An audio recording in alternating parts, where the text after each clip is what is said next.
निरंजन मरकाम।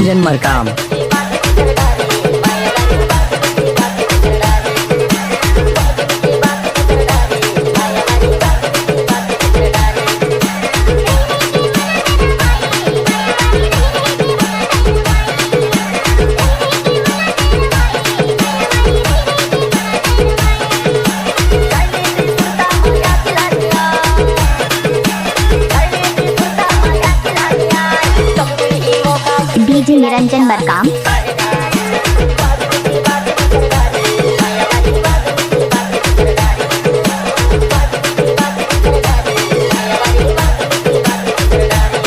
आपने सुना ही होगा डीजे निरंजन मरकाम झामझोला वाले।